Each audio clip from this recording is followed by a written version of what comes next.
নিভৃত পল্লীর ভেতরে আঁকাবাঁকা সরু পথ, যে পথে ছোট গাড়ি চলাচলই কঠিন, সেখানে বিআরটিসির দোতলা বাস। শনিবার সকালে বিআরটিসির ৬টি দ্বিতল বাসে করে ইসলামিক ইউনিভার্সিটি অব টেকনোলজির ৪৬০ শিক্ষার্থী বার্ষিক বনভোজনে শ্রীপুরের একটি রিসোর্টে যাচ্ছিলেন।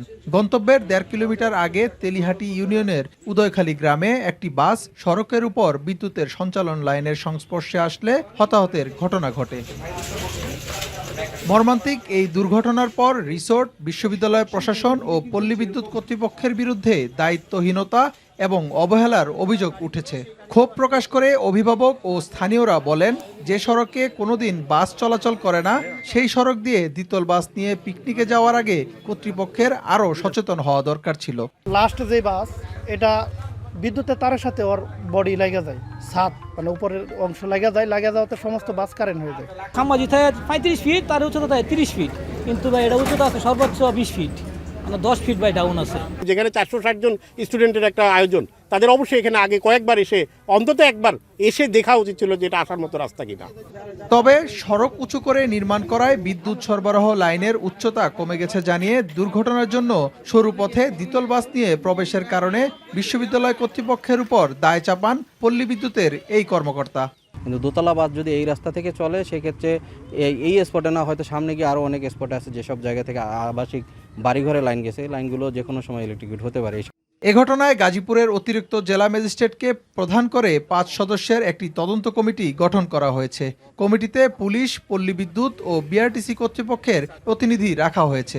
আগামী ৩ কার্যদিবসের মধ্যে তদন্ত সম্পন্ন করে প্রতিবেদন জমা দেওয়ার নির্দেশনা দেওয়া হয়েছে। বিকেলে ঘটনাস্থল পরিদর্শনে এসে কমিটির প্রধান বলেন, যাদের বিরুদ্ধে গাফিলতির প্রমাণ পাওয়া যাবে তাদের বিরুদ্ধেই আইনি ব্যবস্থা নেওয়া হবে।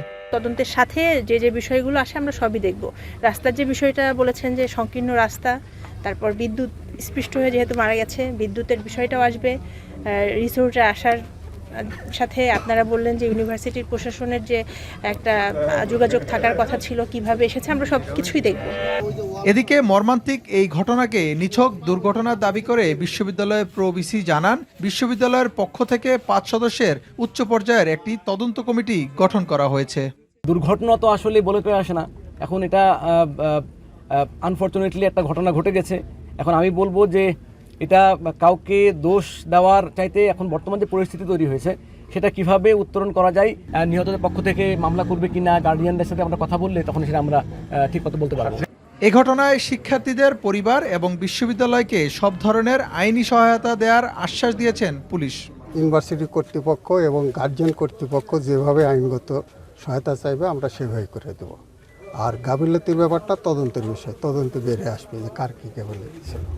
ভবিষ্যতে পিকনিকের আয়োজন করার আগে রিসোর্টে যাওয়ার সড়কের সঠিক তথ্য জেনে এ ধরনের আয়োজন করা উচিত বলে মনে করেন সচেতন মহল।